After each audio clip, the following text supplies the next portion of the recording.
Ашигт малдамлын тухай үйл олон жил өөрчлөгдөг үе явж ирж байгаад шинжилгээд орох шаардлагатай гэдэгт бол 100% санал нэгдэж байгаа тий. Миний зүгээр санаа зовоод байгаа зүйл ерөөсөө л зэсийн амнаатыг бусад амнаатаа хүндэхгүйгээр зөвхөн зэсийн амнаатыг яг энэ онтрын хилцлийн үеэр хүндэх нь асуудалтай байна л гэж байгаа шүү дээ. Тэгээ ямар ч хэлсэн хоёлоо дамжны сайд энэ дээр одоо ингээд олон нийт ч бас харж байгаа шүү. Ингээд ойлгомжтой болох хэрэгтэй. Өчигдөр Монгол Ардын намын бүлгийн хурлаар орж танилцуулсан. За тэн дээр бол бид нэр байр суурь нэгдсэн бүлэг шийдэл гаргасан нэг зүйл бол зэсийн амнаатыг онтрын хилцэл дуустал хөндөхгүй. Энэ зарчмаар энэ ашигт малдамлын тухай хуулийн одоо хилцэх хэсгийг шийдээд ингээд цаашдаа явна гэдэг. За энийг бүгдээрээ олон нийтэд ойлгомжтой болгох хэрэгтэй. Яг тэгэхээр энэ үр дагавар нь бол бусад 20 төслөө нийлүүлээд тэднээс 10 дахин үржсэнтэй том хэмжээний хилцэл онтрын өөрөө анхаарахгүй. Утгагүй 2-3 жилийн дараа дэлхийн 3 дахь том зэсийн олборлагч болох оюу толгойн геологийн нөөцийн 30 хүн онтрэ дээр байгаад байна шүү дээ. Дээрэс нь онтрэ гэдэг чинь тэр чигээрээ алтны маш өндөр агуулмжтай.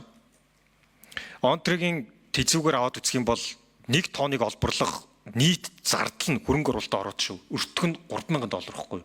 Өнөөдөр үнэ $14,000 байгаа. Ер нь бол алтаар хамаг зардлаа хаагаад цэвэр зэсэн тэр чигээрээ ашиг болж үлдэх ийм л төсөл واخгүй ер нь бол. Тийм учраас энэ онтрогийн хилцэл ач холбогдлын хувьд үр дагаврын хувьд энэ хэдэн их найд хэдэн тэрбумаар яригдах юм аа. Тэгэхээр ийм том гэрээ хилцээр явж явах үед бидний энэ амнаад өөрчилж байгаа нь биднэрт сул тал болчих вэ гэж болгоомжилж байгаа л зүйл байна. Тэгэхээр энийг та бас нэг маш ойлгомжтой хэлээд энийг олон нийт ч гэсэн ойлгомжтой болгох хэрэгтэй. Тэгээ ер нь хүлээлтч үүсэх ёстой. Цаашдаа энэ дээр ажлын хэсэг гараа явах гэсэн зэсийн амнаатыг онтрогийн хилцэл дуустал хүндэхгүй ш. Энэ дээр бүгдээрээ байр суурь нэгдэх ёстой байхгүй. Яг гэх юм бол энэний үр дагавар дахиад дараагийн 10-20 жилдээ яригдах тийм том хэмжээний орд мөн штэ онтро дангаар. Энэ дээр дамжны сайдаас тодруулга авч. За 5 номер дамжны сайд. За тий. Батнарамл гишүүндээ бас талархал илэрхийлье. Би бас санал нэг байгаа.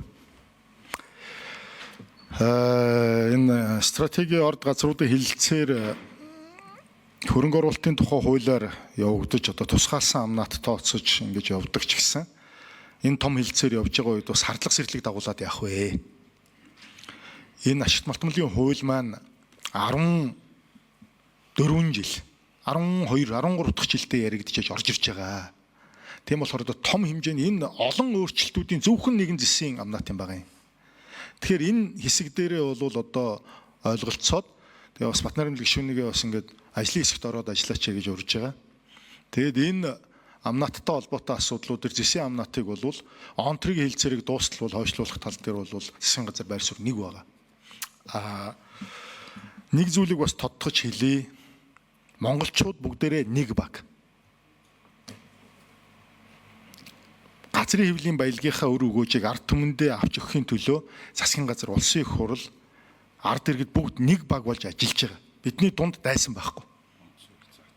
Үндсэн хуулиар 6-гийн 2-т газрын хэвлийн баялагийг дийлэнх олонх буюу 51-ээс дээш хувийг ард иргэдэд үн төлбөргүй авчирч өгнө гэдэг ийм өгөөжийг нь өгнө гэдэг заалттай. Үндсэн хуулиас дээгүүр гарсан гэрээ, үндсэн хуулиас дээгүүр гарсан одоо бусад хууль гэж байхгүй. Тэгэхээр онтрогийн орд газрын онтро гэдэг компани онтро гэж нэршчихэд байгаа юм л да. Уг нь бол лиценз нь шивээ толгой жавхлант гэдэг 2 одоо лицензийн талбай орд газрын одоо оюу толгойн бүлэг орд газрын хэсэгт орж байгаа. Энэ талбай өгөөжийн 51% Монголын ард түмэнд ирнэ хамгийн багтаа. Түүнээс дээш ирүүлэх чиглэлд хилцээр үргэлжлээ явж байна. Тэгээ тантай санал нэг байгаа. Сая би бас танилцуулга дээрээ уншчлаа. Батнарамл гишүүн. Тэгээ ард түмэндээ бас нээлттэй ингээ хилцэн дээр баг. Батнарамл гишүүн тодруулъя.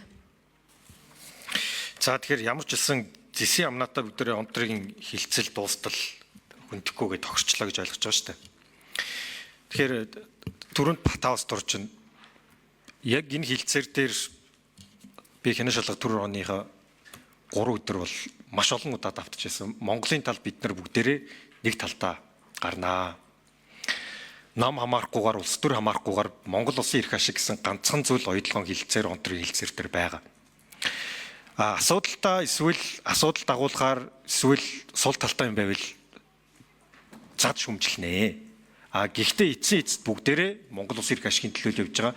Онтрэ дээр нэг заавал нэг түүхэн гэрээ байгуулагдах ёстой юм. Ингэжээж бид нэр дараа үедээ өөрсдийнхөө үедээ үрэх аж байгаа хариуцлагатайгаар үрж дараа нь дахин хянаш олгох төрөөр байгуулагдахгүй хэмжээнд энэ гэрээ хилцээр явагдах ёстой юм аа. Энэ дээр бол засгийн газрыг бол дэмжиж байгаа. За хариултаа авч сонгох юм байна таад. За хариулт Дамтны сайдын микрофоныг өгье 58. Батнаар гишүүн бас дэмжиж байгаад бас бид бас өчигдөр нэлээд ярилцаад ойлголцол төрсөн. Тэгээд бид нэг талтай байгаа. Одоогийн оюу толгойн хөрөнгө оруулалтын гэрээний алдаа руу бид нар оруулахгүй. Тусны хөрөнгө оруулалтын гэрээ болгоно. Өмнө нь алдсан бүх алдаагаа засаж ирээдүйн одоо алдаа дутагдал гаргахгүй байх тал дээр засгийн газар, улсын их хурл, ард иргэд, эрдэмтэн мэргэдтэйгээ хамтарч бүгдээрээ урагшаа явнаа гэдэг зарчмын байр суурь дээр санал нэг байна.